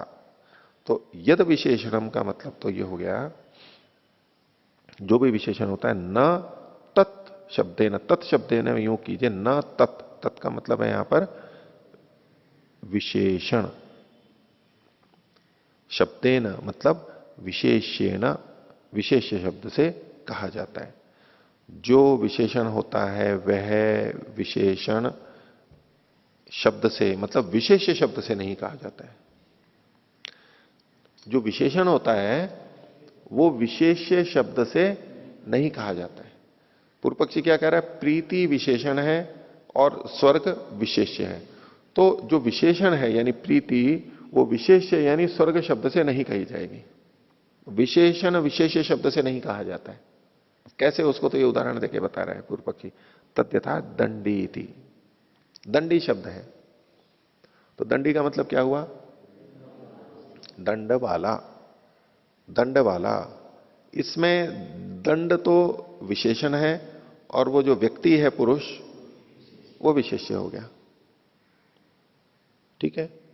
तो विशेष्य शब्द, विशेष्य को बताने वाला जो विशेष्यवाची जो शब्द है, जो दंडी, वो कभी भी दंड को नहीं कहेगा। दंडी का मतलब दंड नहीं होगा, कभी भी नहीं होगा, तो पुरुष को कह रहा है। तो इसी तरह से पूर्व पक्षी कह रहा है कि प्रीति शब्द विशेषण है, स्वर्ग शब्द विशेष्य है। इसका मतलब है स्वर्ग कभी भी प्रीति को नहीं कहेगा, स्वर्ग का अर्थ प्रीति नहीं हो सकता। दंडी का मतलब दंडा कभी भी नहीं हो सकता, दंडी का मतलब दंडा कभी भी नहीं हो सकता। दंड विशिष्ट व्यक्ति को कहा जा रहा है, तो दंडी का मतलब वो नहीं होगा। इसी तरह स्वर्ग कभी भी प्रीति का को नहीं कहेगा, भेद कर रहा है। तो तद्यथा दंडी थी, दंडी को खोल रहे हैं आगे, दंड निमित्त है पुरुष वचन। हाँ, ये दंडी शब्द पुरुष वचन है, यानी पुरुष को कहने वाला है, लेकिन दंड निमित्तक है। दंड के कारण से उस पुरुष को दंडी कहा जा रहा है, ये तो ठीक है, लेकिन दंडी शब्द दंडे को नहीं कह रहा है, दंड निमित्तक ये पुरुषवाची शब्द है। तो दंडी निमित्त पुरुष वचन शब्द, उसी को आगे खोल रहे हैं, दंडो अस्य निमित्तम न अभिधेय। दंडी शब्द में दंड शब्द निमित्त तो है, लेकिन दंडी का अभिधेय नहीं है वो। दंडी शब्द से दंड को नहीं कहा जा रहा है। ऐसे ही प्रीति निमित्त है, विशेषण है कि स्वर्ग कैसा होता है, प्रीति युक्त होता है, प्रीति मत होता है। तो वो प्रीतिमत क्या है, और फिर वो द्रव्य पे चला जाएगा। वे चंदन प्रीतिमत है, वस्त्र प्रीतिमत है, अन्य भी जो सुख साधन है वो प्रीतिमत है। तो स्वर्ग का मतलब तो द्रव्य ही होगा, और प्रीति तो उसका अभिधेय है ही नहीं, विशेषण विशेष की दृष्टि से। एवं ऐशा न प्रीति वचना, इसी प्रकार ऐशा मतलब ये स्वर्ग शब्द, स्वर्ग जो प्रीति को कहने वाला नहीं है, प्रीति वचन नहीं है। प्रीति साधन वचनस्तु ऐशा स्वर्ग शब्द, प्रीति के साधन को कहने वाला तो यह है। प्रीतिमान का मतलब क्या हुआ, जो प्रीति वाला है, यानी जो प्रीति को देने वाला है। हम कहते हैं कि ये सुखवान है, मतलब सुख को देने वाला है, सुखप्रद है। जो सुखप्रद है उसको हम कह देते हैं कि ये सुख को देने वाला है, ये सुख वाला है। बड़ा सुख वाला शब्द है ये, बड़ा मधुर, ये बड़ा प्रिय भजन है, गीत है, मतलब उस प्रियता को देने वाला है वो, ऐसा हम अर्थ लेते हैं। ठीक है, अच्छी तरह प्रस्तुत कर रहा है ना पूर्व पक्षी अपनी बात को। तो स्वर्ग मतलब द्रव्य या प्रीति, द्रव्य। आगे पूर्व पक्षी कहता है ननु स्वर्ग शब्दों लोके प्रसिद्धो विशिष्टे देशे, बोले जो स्वर्ग शब्द है लोक में विशिष्ट देश में प्रसिद्ध है। विशिष्ट देश मतलब तो द्रव्य आ गया, कोई स्थान विशेष।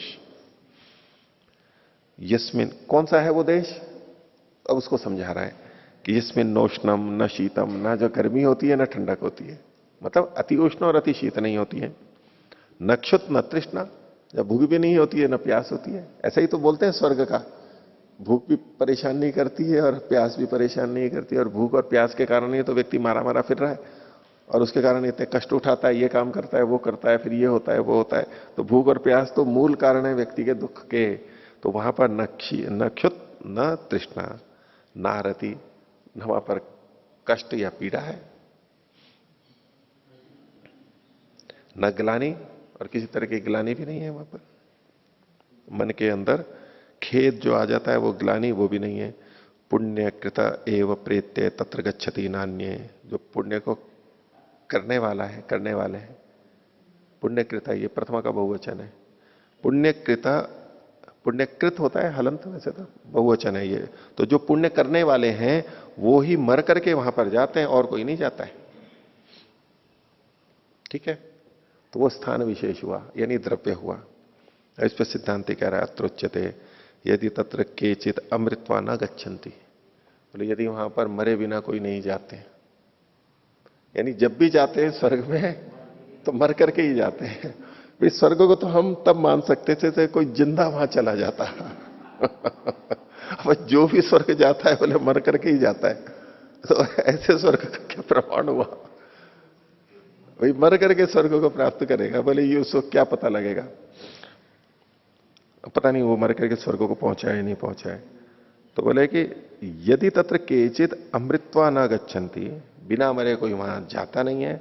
और ततः न जोड़ लेना यहां पर, तथा अथवा तथा न आगच्छन्ति अजनयित्वा, और बिना उत्पन्न हुए यहां पर आते नहीं है, यानी जब भी आते हैं तो उत्पन्न होकर के ही आते हैं।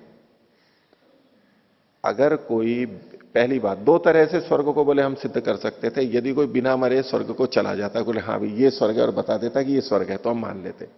बोले जो भी स्वर्ग जाते हैं वो मरे करके ही जाते हैं, तो मर गए तो अब उनको तो पकड़ेंगे कहां हम वहां पर, किसको पूछेंगे कि स्वर्ग है या नहीं। जिंदा जाके आए तो हम कह सकते हैं। और बोले जितने भी आते हैं वो बिना जन्म लिए कोई आता नहीं है, तो जन्म लेकर के आया है, तो अगर सीधा स्वर्ग से आ जाता तब तो हम मान लेते कि भाई हाँ कोई स्वर्ग चीज है। जितने भी आ रहे हैं वो जन्म लेकर के आने, क्या पता ये स्वर्ग से आ रहे। तो मरे बिना स्वर्ग नहीं होता, और उत्पन्न हुए बिना आकर के कोई, सब जितने भी आते हैं वो जन्म लेकर के ही आते हैं, सीधा स्वर्ग से कोई नहीं आता, सब जन्म लेकर के ही आते हैं। तो जन्म लेकर तो सब हो ही रहा है, तो इससे तो स्वर्ग की सिद्धि होती नहीं है, स्थान विशेष के रूप में कह रहे हैं। तो तत्र केचित अमृतवा न गच्छन्ति तथा न आगच्छन्ति अजनयित्वा वा न तरही स प्रत्यक्षो देश एवं जातीय का। इससे यह सिद्ध होता है कि ऐसा कोई प्रत्यक्ष देश स्वर्ग नाम का है ही नहीं, जिसको कि आप द्रव्य के रूप में सिद्ध करना चाहो। इसमें जो नीचे लिखा है ना, तो देखिए हिंदी वाला व्याख्या समाधान, यदि वहां उक्त प्रकार के स्वर्ग शब्द वाच्य देश में बिना मरे नहीं जाते, बिना मरे नहीं जाते, और वहां से बिना जन्म लिए यहां नहीं आते, नहीं आते हैं, तो इस प्रकार का वह स्वर्ग पद वाच्य देश प्रत्यक्ष नहीं है। बिना जन्म लिए नहीं आते हैं मतलब जन्म लेकर के ही आते हैं। आगे देखिए, नापि अनुमानात गम्यते। तो पहला जो इसने कहा ना कि न तरही सब प्रत्यक्षो देश एवं जाति के, बोले प्रत्यक्ष प्रमाण तो है नहीं स्वर्ग के लिए। जिस देश की आप कल्पना कर रहे हो, कह रहे हो, उसमें प्रत्यक्ष प्रमाण तो है नहीं, क्योंकि आपने स्वर्ग की यही कल्पना कर रखी है कि मरने के बाद ही जाते हैं और स्वर्ग से आते हैं तो जन्म लेकर के आते हैं। तो बोले ऐसा कोई प्रत्यक्ष तो नहीं। और ना भी अनुमानात गम्यते, और अनुमान से भी स्वर्ग की सिद्धि नहीं होती, अनुमान प्रमाण से। न अन्य न, और किसी साधन से भी नहीं होती, यानी उपमान आदि कोई और प्रमाण हो तो और किसी प्रमाण से भी स्वर्ग की सिद्धि नहीं होती। इसमें पूर्व पक्षी कहता है ननु चान्य सिद्धा केचित दृष्टवंता, नहीं कुछ अन्य सिद्धों ने तो उसको देखा है, भाई मनुष्य ने तो देखा नहीं, वो तो मर के जाते हैं और आते हैं तो जन्म करके ही आते हैं। तो बोले कुछ सिद्धों ने देखा है उसको, अन्य सिद्धा केचित दृष्टवंता, तो तेज आख्यातवंता इति चेत, और उन्होंने इसकी व्याख्या की है कि भाई ऐसा ऐसा स्वर्ग होता है, ऐसा मान लिया जाए तो सिद्धांत कहता है न तत्र प्रमाणम अस्ति, बोले इसमें कोई प्रमाण ही नहीं है कि सिद्धा एवं जातीय का संति, इस प्रकार के सिद्ध हैं, इसी में ही कोई प्रमाण नहीं है। आप उनकी कल्पना कर रहे हो कि वो आए और उन्होंने कहा है, पहले वो इस प्रकार के सिद्ध होते हैं, ये तो प्रमाणित करो। तो सिद्धा एवं जातीय का संति तेज दृष्टवा अचक्षीरन इति, जिन्होंने कि उसको देख करके कहा हो। सिद्धों के लिए कह रहे हैं, मनुष्यों का तो हो नहीं सकता, तो सिद्धों ने देखा है, तो बोले पहले सिद्ध बताओ और फिर बात करेंगे कि उन्होंने देख करके फिर स्वर्ग को कहा है। तस्मात एवं जाति को देश एवं नास्ति, इस प्रकार का कोई देश ही नहीं है जो कि स्वर्ग के नाम से ऐसे कहा गया हो। तो स्वर्ग मतलब तो प्रीति, पूर्व पक्षी का खंडन कर दिया सिद्धांति ने। इसमें पूर्व पक्षी कहता है ननु च लोकाद आख्यानेन वेदाच अवगम्यते, बोले लोगों के लोक के आख्यान से, लोगों की कथाओं से समाज में प्रचलित है, और वेद से, वेद का मतलब यहां ब्राह्मण आदि वचनों से ये जाना जाता है देश एवं जातीय का स्वर्ग इति, इस तरह प्रकार का स्वर्ग कोई देश है। तो सिद्धांत कहता है तन्ना पुरुषाणाम एवं विधेन, वह पे बिंदी लगा लेना नहीं है, तो पुरुषाणाम एवं विधेन देशेन असंबंधात अप्रमाणम वचः, बोले अगर कोई ऐसा वचन भी है, लोक में आख्यान चल रहे हैं और वचन मिल रहा है ब्राह्मण ग्रंथों में इसमें, तो ऐसे एवं विधेन देशेन पुरुषाणाम असंबंधात, मनुष्यों का इस प्रकार के देश से संबंध न होने से अप्रमाणम वचः, ऐसे प्रमाण है भी, कथन भी होते हैं लोक में, तो कोई प्रमाणिक नहीं है। आख्यानम अपनी पुरुष प्रणीतत्वाद अनादरणीयम, पहले तो ऐसे वचन अप्रमाण है, मतलब ब्राह्मण वचन अगर कहीं ऐसा शास्त्र में लिखा है तो वो प्रमाणिक नहीं है, स्वर्ग देश विशेष नहीं है। और आख्यान जो है, जो आप कहते हो कि लोक में प्रचलित है, तो आख्यानम अपनी पुरुष प्रणीतत्वाद अनादरणीयम, और आख्यान जो है वो पुरुष प्रणीत होने से वो तो प्रमाणिक है ही नहीं, क्योंकि पुरुष तो वहां जिंदे जा ही नहीं सकता, स्वर्ग को देख ही नहीं सकता, तो फिर कैसे वो प्रमाणिक हो सकता है। वैदिकम अपनी स्वर्गाख्यानम विधि परम नास्ति एवं, और बोलो जो वैदिक स्वर्ग के आख्यान वाला, स्वर्ग के कथन वाला वचन भी है, वो भी विधि परक नहीं है। जहां स्वर्ग का और ऐसे ऐसा कहीं वर्णन मिलता भी है तो वो विधि परक नहीं है। यदि वो विधि परक होता तब तो मानते कि ऐसा कोई देश है। भवती तु विध्यंतरेण एक वाक्य भूतम स्तुति परम, और विध्यंतर कोई हो, यानी पास में कोई विधि कही गई हो और उसके साथ ऐसे स्वर्गवाचक शब्द वाक्यों की एक वाक्यता है, तो ये स्वर्गवाचक वाक्य वहां स्तुति परक होंगे, विधि परक नहीं है, वो तो स्तुति मात्र है, अर्थवाद है। तो जो है भी उसके लिए कहा भवती तो विध्यंतरेण एक वाक्य भूतम स्तुति परम, जो है भी तो दूसरे विधि वाक्य से एक भूत होते हुए, एक वाक्य होते हुए वो स्तुति परक है।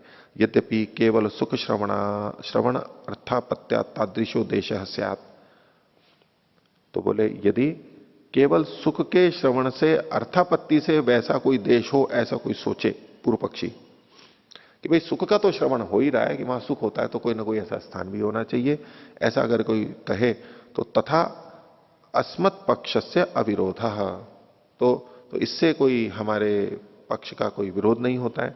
प्रीति साधने स्वर्ग शब्द इति, कि प्रीति का साधन जो देश है उसमें स्वर्ग शब्द होगा। ये अगर कोई पूर्व पक्षी कहे तो, यद्यपि केवल सुख शब्द सुख श्रवणात् अर्थापत्या तादृशो देश स्यात्, तो तथापि ऐसा अगर हो भी, कोई कहे भी तो अस्मत् पक्ष से अविरोध, हमारे पक्ष का विरोध नहीं होता है।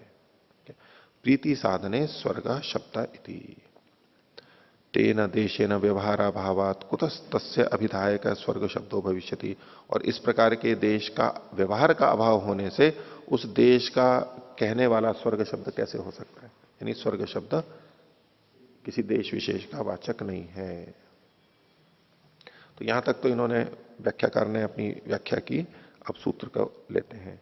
यथा प्रीतिमत द्रव्यम स्वर्गस तदा ब्रूमः, जिस पक्ष में स्वर्ग को प्रीतिमत द्रव्य वाला, प्रीति वाला, जो प्रीति को देने वाला जो द्रव्य है, उस पक्ष में कहा जा रहा है, वो पूर्व पक्षी कह रहा है। पहला सूत्र है द्रव्याणाम कर्म संयोगे गुणत्वेन अभिसंबंध। द्रव्यों का जब कर्म के साथ में संबंध होता है तो द्रव्य गुण के रूप में वहां पर संबद्ध होता है। भाष्य द्रव्याणाम कर्म संयोगे गुणत्वेन अभिसंबंध इति सूत्र जो का तू है, उदाहरण दे रहे हैं यागो अत्र कर्तव्य इति श्रूयते स्वर्ग कामस्य। बोले यहां पर याग कर्तव्य के रूप में सुना जा रहा है, किसका? स्वर्ग की कामना वाले का। तत्र अवश्यम स्वर्ग से याग से च संबंध, तो स्वर्ग और याग का संबंध तो कुछ ना कुछ है, अवश्य है। तत्र भूतम द्रव्यम भव्यम कर्म, तो द्रव्य तो भूत होता है और कर्म भव्य होता है। भूतस्य च भव्यार्थता न्याय दृष्टार्थत्व, क्योंकि भूत की भव्यार्थता उचित है, क्योंकि ऐसा देखा जाता है, दृष्टार्थता है। न तो भव्य से भूतार्थता, जो भव्य है वो भूत के लिए कभी भी नहीं होता है। तत्र दृष्ट उपकार त्यजेता, तत्र का मतलब है यदि भव्य भूत के लिए हो तो, यदि भव्य भविष्य में होने वाला भूत के लिए हो ऐसा माना जाए, तो वहां पर दृष्ट उपकार, जो दृष्ट उपकार है कि भूत भव्य के लिए होता है, वो त्यजते, वो छोड़ दिया जाएगा। वहां दृष्ट उपकार नहीं होगा, कोई अदृष्ट उपकार होगा। इस पे सिद्धांति कहता है कथम पुनरावगम्यते यागा कर्तव्यतया चोद्यते इति। बोले यहां पर याग कर्तव्य के रूप में कहे जा रहे हैं, ये कैसे आपको पता लगा? तो यदा कामस्यापि कर्तव्यता अस्मात् वाक्यात अवगम्यते, जबकि कामना की कर्तव्यता भी इस वाक्य से पता लग रही है। इसमें पूर्व पक्षी कहता है उच्चते काम से कर्तव्यता वाक्यात यज्ञर्थ से कर्तव्यता श्रुते है। बोले कामना की कर्तव्यता तो वाक्य से पता लग रही है, लेकिन यज्ञ की कर्तव्यता तो श्रुति से, यजेता, इससे पता लग रही है। और श्रुतिश्च वाक्यात बलीय से, श्रुति वाक्य से बलवती होती है। तस्मादायम अर्थ, इसलिए इस वाक्य का यह अर्थ है स्वर्ग कामो यागम कुर्यादिति। स्वर्ग कामो यजेता, स्वर्ग कामो यजेता, तो मतलब स्वर्ग कामो यागम कुर्याति, ये मतलब है यहां पर। याग को कर्तव्य के रूप में कहा, स्वर्ग काम से यागा कर्तव्य है, जो स्वर्ग की कामना वाला है उस पुरुष को याग करना चाहिए। कर्तव्यश्च सुखवान, और जो कर्तव्य होता है वो सुखवान ही होता है। दूसरे ढंग से कहो, जो सुखवान होता है वही कर्तव्य होता है। जो सुख वाला होता है, सुख देने वाला होता है, वही कर्तव्य के रूप में कहा जाता है, नहीं तो वो अकर्तव्य हो जाएगा। और अकर्तव्य दुखवान, जो दुख वाला होता है वो अकर्तव्य के रूप में कहा जाता है। दोनों तरह से हम कह सकते हैं। मूल तो ये है कि जो सुखवान है वो कर्तव्य के रूप में कहा जाता है, जो दुखवान है वो अकर्तव्य के रूप में कहा जाता है, ये मत करो, इसको करो। और दूसरे ढंग से भी कह सकते हैं कि जो कर्तव्य के रूप में कहा गया है इसका मतलब है वो सुखवान है, और जो अकर्तव्य के रूप में कहा गया है वो दुखवान है। तो यहां चूंकि याग कर्तव्य के रूप में कहा गया है तो वो सुखवान है, ऐसा कह रहा है। कर्तव्य इति चैनम ब्रूते, कि बोले यहां पर एनम, एनम मतलब तो है यागम, इस याग को यहां पर कर्तव्य के रूप में कहते हैं। तस्मात सुख फलो यागो भविष्यति, इसलिए जो याग है वो सुख के फल वाला होगा। स तु कामेच्छा, स तु यस्य इच्छा तस्य सिद्ध्यति न अन्य से इति गम्यते। तो याग का फल सुख तो मान रहा है ये पूर्व पक्षी, लेकिन फिर आगे क्या कह रहा है? तेना नहीं, तस्मात सुख फलो यागो भविष्यति स तु यस्य इच्छा, जिसकी सुख की इच्छा, जिसकी कामना है स्वर्ग की, तस्य सिद्धति, उसी का सिद्ध होता है, ना अन्य से इति गम्यते, दूसरे को सिद्ध नहीं होता है। अर्थात हम जब कर्म कर रहे हैं और हम उस इच्छा को लेकर के जब कर्म करते हैं तो उसका वो फल आता है। यदि हम उस सुख की कामना के बिना उस कर्म को करते हैं तो वो फल नहीं आता है। जिस कामना को लेके करते हैं, यत कामास्ते जुहुमस तन्नो अस्तु, तो यदि हम सांसारिक कार्यों को सांसारिक सुख की कामना से करते हैं तो वो सुख वो हमें फल के रूप में आ जाएगा याग के लिए। लेकिन अगर कोई उस कामना से रहित होकर के उस कर्म को कर रहा है, यानी निष्काम भाव से कर रहा है, तो उसको वो फल नहीं आएगा, उसको वो फल नहीं मिलेगा, उसको तो मुक्ति मिलेगी। उस दृष्टि से भी आप देख सकते हैं इसको।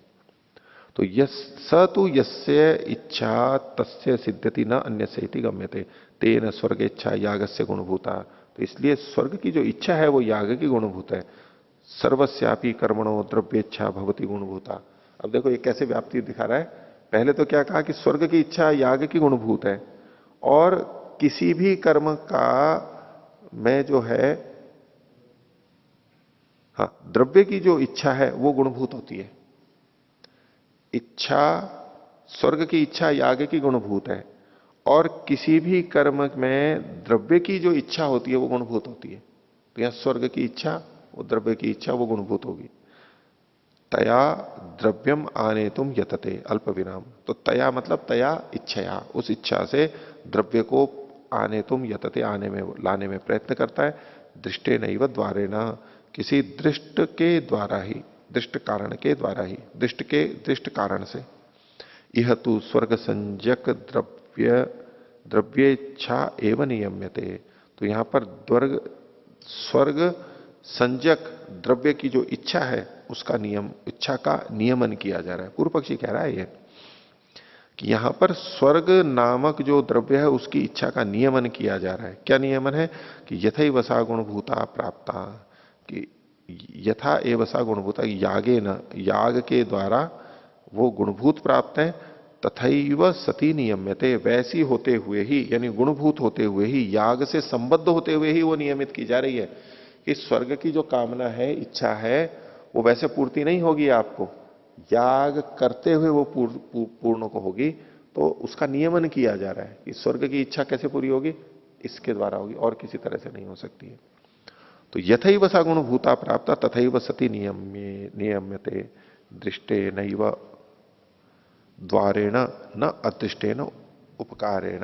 दृष्ट द्वार के द्वारा, दृष्ट का मतलब है यहां पर द्रव्य, दृष्ट द्रव्य के द्वारा ही वो होती है, न अदृष्टेन उपकार, दृष्ट उपकार के द्वारा ही होती है, देखा जाता है, अदृष्ट से नहीं होती है।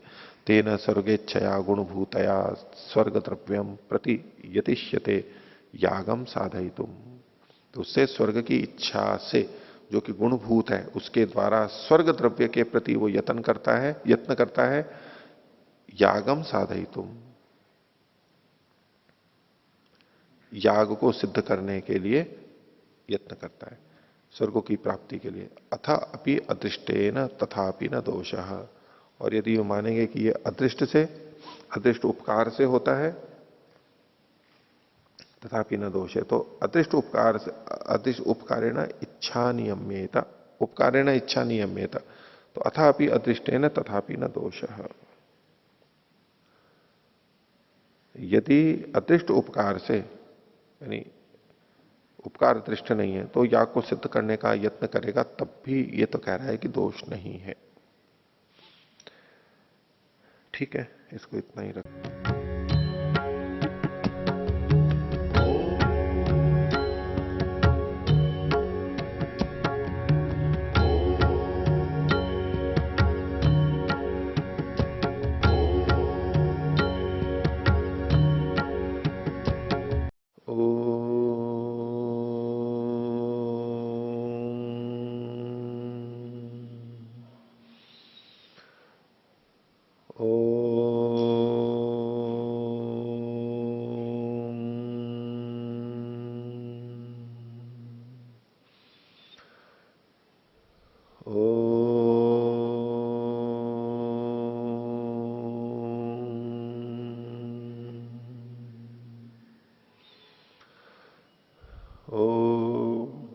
सहनावतु सहनौ भुनक्तु सह वीर्यं कर्वावहै तेजस्विनावधीतमस्तु मा विद्विषावहै।